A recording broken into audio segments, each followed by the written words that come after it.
Welcome back. In this video, we are going to look at liquidity ratios. Analysis of liquidity measures a company's ability to meet its short-term obligations. Liquidity measures how quickly assets are converted to cash. Liquidity ratios also measure the ability to pay off short-term obligations. In day-to-day operations of a company, liquidity management is achieved through efficient use of assets.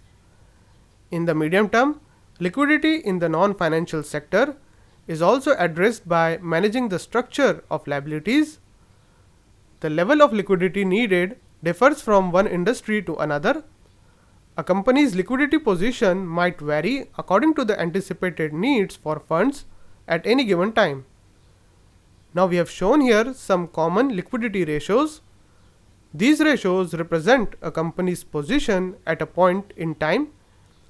Liquidity ratios typically use data from the ending balance sheet rather than the average values. The current, quick, and cash ratio reflect three measures of a company's ability to pay current liabilities.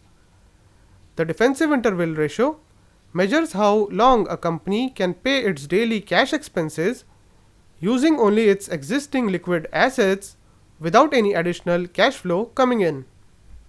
Lastly, the cash conversion cycle, which is actually a financial metric and not an actual ratio, measures the length of time required for a company to go from cash paid to cash received. It is essentially the length of time funds are tied up in working capital. Let's look at each of these ratios one by one to understand them better, starting with the current ratio. The current ratio is calculated by dividing the current assets by current liabilities. Current assets are short-term assets. For example, when you sell goods on credit to someone, it results in a current asset on your balance sheet, which reflects the fact that the buyer owes you some money. Similarly, current liabilities are short-term liabilities. For example, when you buy some goods on credit from someone, it results in a current liability on your balance sheet, which reflects that you owe some money to them.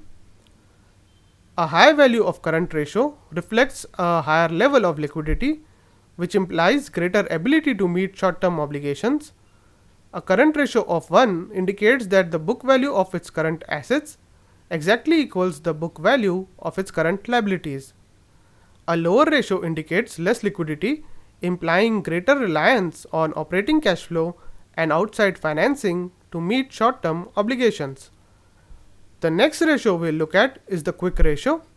Quick ratio is more conservative than current ratio because it only includes more liquid assets among the current assets. Usually, current assets also include assets like prepaid expenses, taxes, and employer-related prepayments.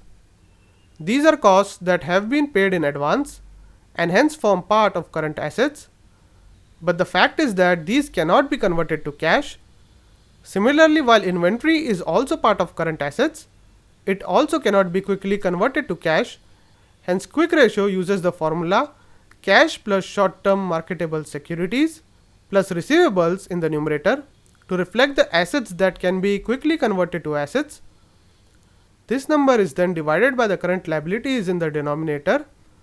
Since we use a more conservative number in the numerator, quick ratio is more conservative than current ratio. The next ratio we will look at is the cash ratio.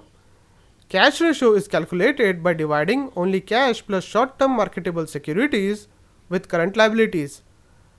This represents a reliable measure of an entity's liquidity in a crisis situation. In case of cash ratio, only highly liquid short-term securities and cash are included. This makes this ratio stringiest compared to current ratio and quick ratio. Next, let's look at the defensive interval ratio. This ratio is obtained by adding cash, short-term marketable securities, and receivables, and dividing this total by the daily cash expenditure. This ratio measures how long company can continue to pay its expenses from its existing liquid assets without receiving additional cash inflow. A defensive interval ratio of 50 would indicate that the company can continue to pay its operating expenses for 50 days before running out of quick assets, assuming it has no cash inflows. The higher this number, the greater the liquidity. In case for a company this ratio is lesser compared to its peers, then you should ascertain that the company has sufficient cash inflow expected to mitigate the risk. Lastly, let's look at a liquidity measure known as the cash conversion cycle, also known as the net operating cycle. This number is calculated by adding DOH, which as you would remember is the number of days inventory is on hand, plus DSO, which is the days sales outstanding, and then subtracting the number of days of payables. The first day DOH here represents the number of days inventory is on hand. So for this many days, cash is locked in inventory. Days sales outstanding represents days it takes to convert receivables to cash. So for these many days, cash is locked in receivables. The last term is number of days of payables, which is the number of days company takes or avoids to pay the cash to its suppliers. This actually completes the complete life cycle of cash in the company. This metric indicates the amount of time that elapses from the point when a company invests in working capital until the point the company collects cash from its customer. In a typical course of events, a merchandising company acquires inventory on credit, incurring accounts payable. The company then sells the inventory on credit, increasing amounts receivable. The time between this outlay of cash and collection of cash is called the cash conversion cycle. A shorter cycle implies that the company needs to finance its inventory and receivables for a short period of time. A longer cycle implies lower liquidity, and hence the company must finance its inventory and accounts receivables for a longer period of time, which indicates a need for higher level of capital to fund its current assets. With this, we have come to the end of liquidity ratios. In the next video, we'll look at solvency ratios.